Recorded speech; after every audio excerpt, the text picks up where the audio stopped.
keep my books in a pile now. It's easier to find what I'm looking for. Never.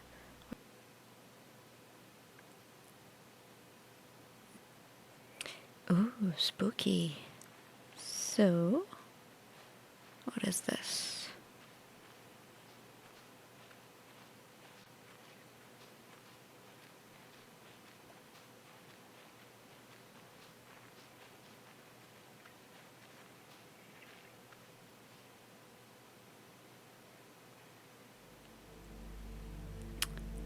Oh, this is interesting.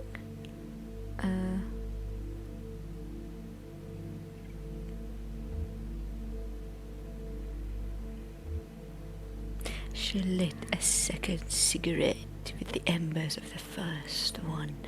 So poetic. She trembled, sweating a little under a heavy coat. It was warmer near the doors, but she was following directions. No smoking between 25 feet of hospital entrance. So she stood by a hot dog cart parked at the edge of the sidewalk. Well, she calls it the first. Common name is angel wings. Isn't that pleasant? They have a little delicate springy texture and they're tasty like sweet moss. Would you like a bite? Sweet moss doesn't sound very tasty to me. Personally, I like to be able to tell where my food came from, but by flavor alone. I like to taste my surroundings. I mean, it keeps me connected to the whole thing. A mushroom hunting mentor told me it's useless to pretend to know mushrooms. They escape your erudition. The more you know them, the less sure you feel about identifying them.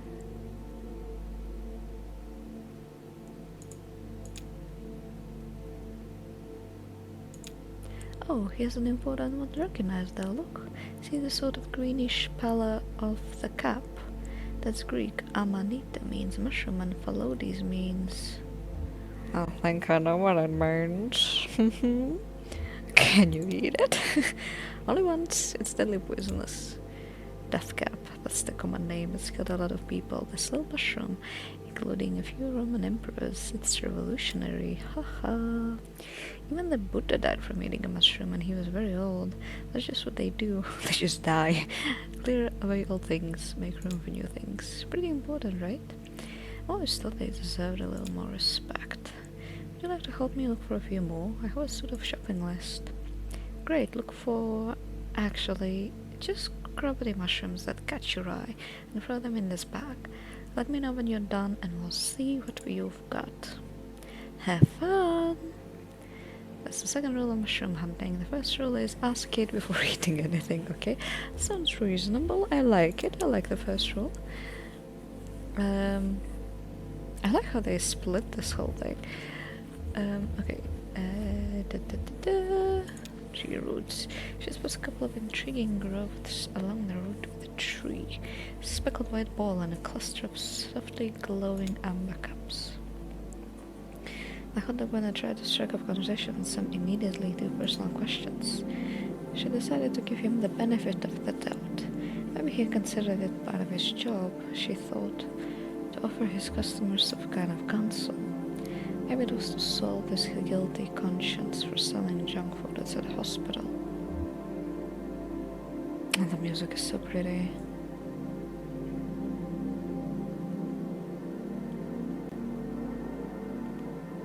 So pretty. Books are on the base of a cypress tree. He didn't like to play in the house. It was always too cold. It seemed to store up the cold at night, but then slowly discharge it into his bones during the day, while the sun bounced feebly off the windows. But he liked to play in the woods behind the house. The woods were full of deer. His dad said the deer liked best to live on the edges of forests. Recent development in the area had created a lot of fresh edges, so they massed here and sometimes ran into the road.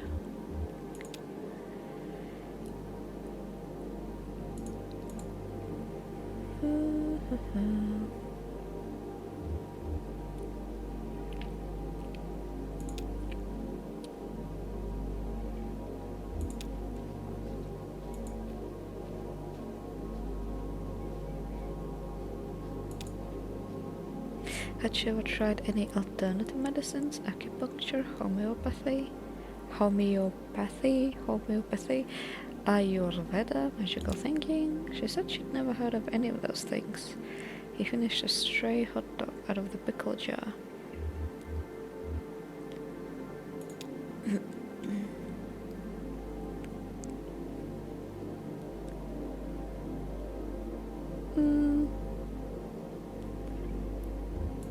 I don't know, maybe? Didn't find anything? That's okay. Here's my haul.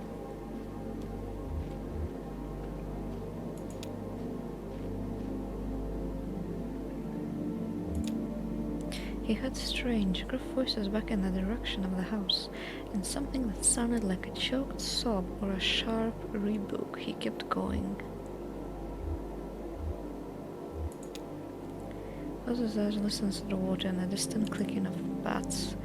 He tripped on a protruding root and lay for a while in the mud, examining the pale upper branches of a sycamore tree, listening to the soft rumble of a faraway thunderstorm, then louder, closer, and his hair stood on end, and there was the bird. Oh, that's how he met Julian! This one I can't really use, but I picked it just to show it to you. It looks a lot like a very popular eating mushroom around these parts called a morel, but it's not a morel. This is the easiest way to tell them apart. The real morel is empty. This one, the false morel, is actually kinda poisonous.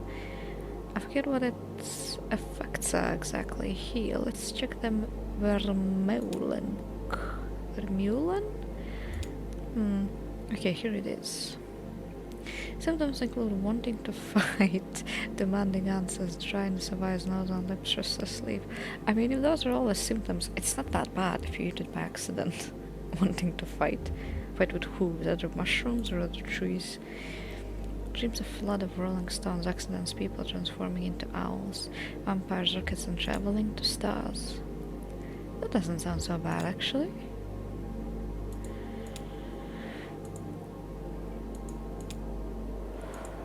These ones are really cool. See how they kind of glow a little? It's not enough to find your way in the dark or anything, but still pretty amazing. Anyway, I make a tea out of them, pretty good for headaches. So...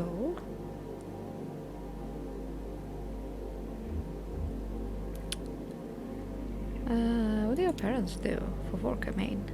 My dad used to sell windows. People were building lots of new houses, and they needed a lot of windows, but then they stopped building houses.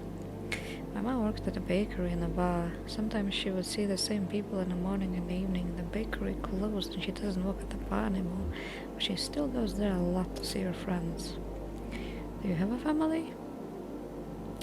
Oh, this is interesting. This is also interesting. I was very young. I don't know. Both of them are kind of interesting.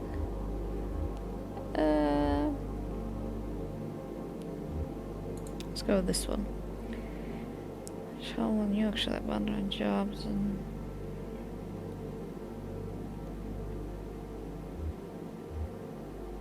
Years later, my mother got sick and I tried to visit her, but it was too late. She was all spaced out on fevers and morphine. I've basically been on my own since then. Well, that's not really true. Just about everyone who sets foot aboard the Mucky Mammoth feels like family to me now. I guess it's nobody's family, then everybody's family.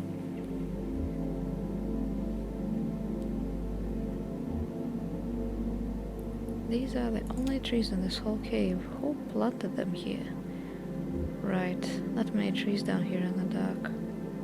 Months later she came across a book of homeopathic medicine in a used bookstore and bought it.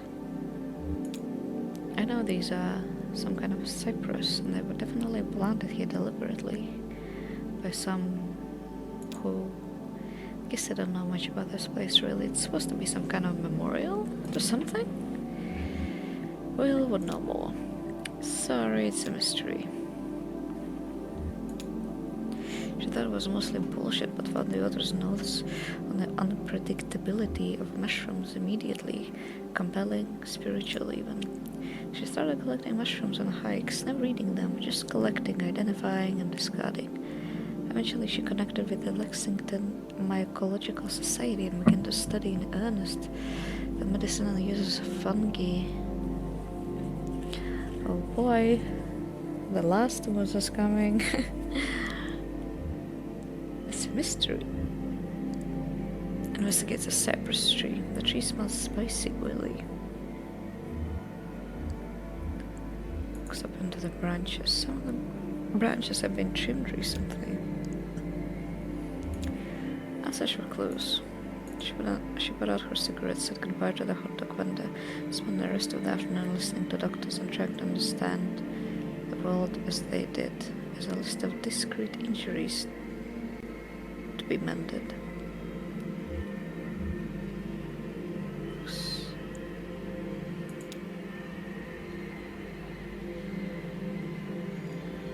Examines the wooden post.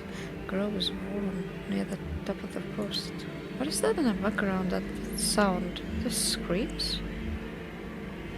Ah, dozens of cats meowing. Alright, what have we got? Now that's the kind of ship I want to be on. Branches and tree trimmed. Oh, good observation. So I guess somebody's still taking care of this place, or just practicing their tree trimming somewhere out of the way. Oh, kitties! Seems a lot of fun. There's a bowl in the ground over there, it's all scratched up. Yeah, but people tie their boats there. Maybe somebody who takes care of the trees. Could be. Or other travelers and mushroom hunters like us. Well, Ezra, I can't say I know what they'll all adds up to. Like I said, I wish Will were here. He'd have some local history for us. We can ask him back on the boat. Just casually drifting. Oh, there it is, the Iron Pariah. Don't worry, it's just passing by. I don't know much about it firsthand, but I've heard things.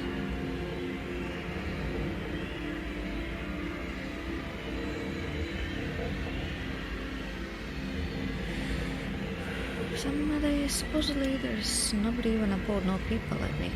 There must be something on there. Life is everywhere. Rats, insects, some kind of hardy mold. Part of it could be flooded and host to some of the eyeless fish that lives in Echo. Hey, maybe there are some mushrooms growing in there, slowly consuming military rations from over 100 years ago. Ezra's parents shook him awake. They seemed alarmed, but not immediately concerned. They led him back to the house, past the house, into the car. Dad said they were going to stay at the bus station for a while, one with a little arcade with the car game he liked. Dad watched him closely in the rearview mirror, expecting Ezra to be excited or confused or scared. He didn't feel anything. He hardly seemed to hear. In fact, he felt like he was observing the family car from a distance, from far above, from the clouds.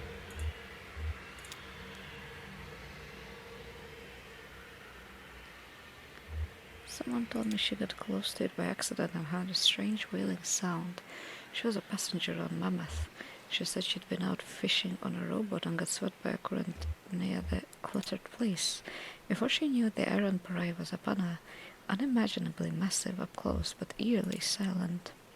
The only sounds, she said, were the lapping of the lake water against its iron hull, and a faint sort of... she said a chorus of mews. I'll be damned if I know what that sounds like. I've never gotten close enough to the ship myself. More mysteries. They do pile up over time, as people forget the details. Thanks for taking me mushroom picking. Mushroom hunting. You can pick apples, because they're right out there in the open. Mushrooms hide, you have to hunt for them. Okay, this was very atmospheric. I really like this part. It's time to go. I mean, not yet, but I can't really do anything else, right? Nope. Okay, let's roll. It's time to go.